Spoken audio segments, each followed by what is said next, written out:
We are with a noted Indian photographer and a curator who's also the founder of Sabda Hashmi Memorial Trust. So it's a privilege to have you here on our show. It's the first time that we're trying to create an artscape for the digital platform. Okay. And to talk about a prolific artist like you gives me immense pleasure. But most importantly, why I'm here is to highlight the fact that Sir has not only been a physicist but also has been trained in graphic designing. Besides that, you're also a curator and a photographer. Right. What has this journey been like for you? Well, you can see a lot of it here actually, because this is combining my own photography, curating my father's work, and designing an exhibition on the wall. And in a way, this project reflects many of my interests because it combines history of architecture in this case, also cultural history because it in a sense talks about the culture of post-independent India right in the first 2 decades and how and where we are now, 60 years later, looking back. Right. And this project is basically opening up the archive of my father, who was an architect, had studied at MIT in the 1940s, one of the first Indian architects to study in America. And he studied with Walter Gropius, who was the great Bauhaus architect and teacher, one of the founders of the Bauhaus. And so I began with his career in Bengal, and my father was always working for the Public Works Department, first in Bengal and then in Delhi with the central. So he was a government architect, and he believed in that. He believed in making public work, which was built and funded by the government. So he built institutions, a lot of housing, much of which you see here. For instance, this is police housing in Calcutta, Right. in the early 1950s. Right. So it's basically looking through his work and through his history at that history of modernism in India in architecture, which was very important. Right. And he, runs into Nehru very early in his career with his very first project, which was Gandhi Ghat, which was a memorial to Gandhi ji. But what I've done with my work is slightly ironic, is looking at Gandhi now. This is Rajghat as a zero, and Gandhi March cut out up there. So it's, his Gandhi and my Gandhi.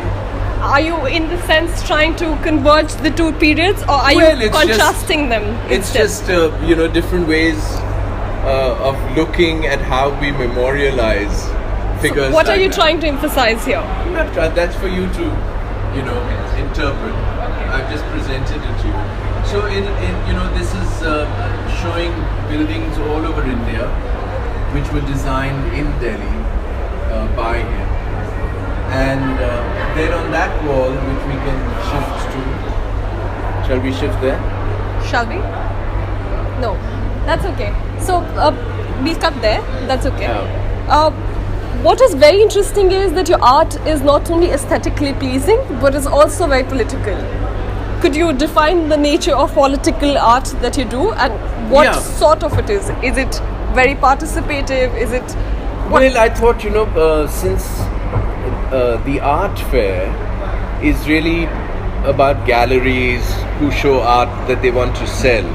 Since I got the Guild Gallery in Bombay, gave me, proposed that I do a project space and gave me complete freedom. So I decided to do an exhibition like this, which is not really, in a sense, an art exhibition in a traditional sense.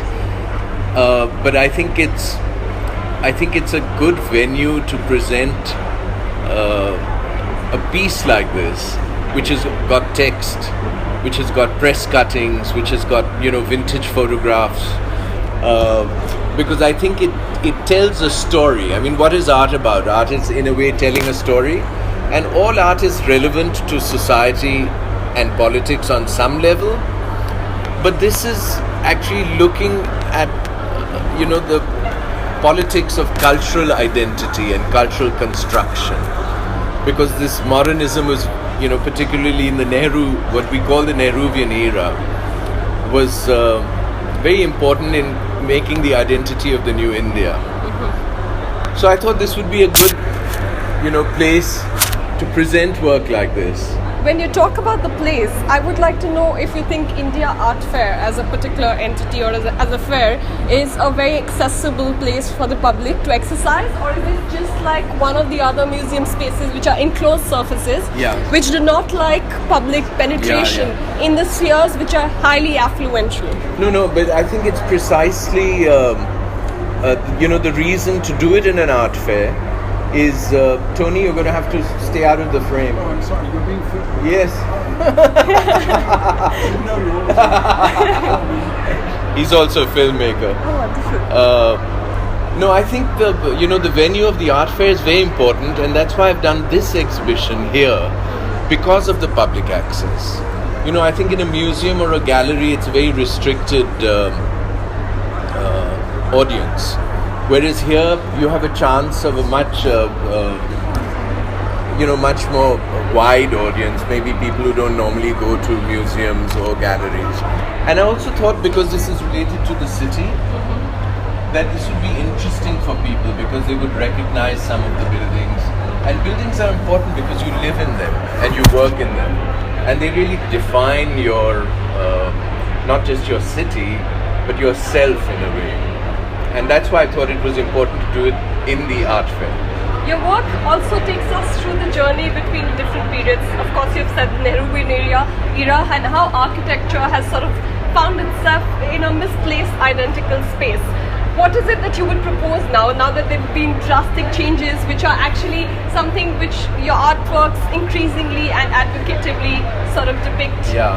What is it that you would propose for the public or for the government to? Well, I think the thing that you see here is a lot of public building. With the government was the biggest builder in India at that time, and I think that has really changed. And I think it's very important for us as citizens, as architects, as designers, to rethink the whole notion of public design and public architecture. Because I think, when you see a city like Gurgaon, which has come up, which is completely characterless, it has nothing to do with India, it has no sense of any cultural rootedness or a cultural vision, which is, forward-looking but rooted in our culture. And that's what these buildings were at the time that they were being built. So I think that's really why putting this together is important, especially for the younger generation, to look at and think about where we are now, and to think in a deep sense of precisely that question of a future with a cultural identity. While our audiences are muddled into deep thought, we will take you through some of Rahman's work and show you what it means to be exhibiting here at the India Art Fair.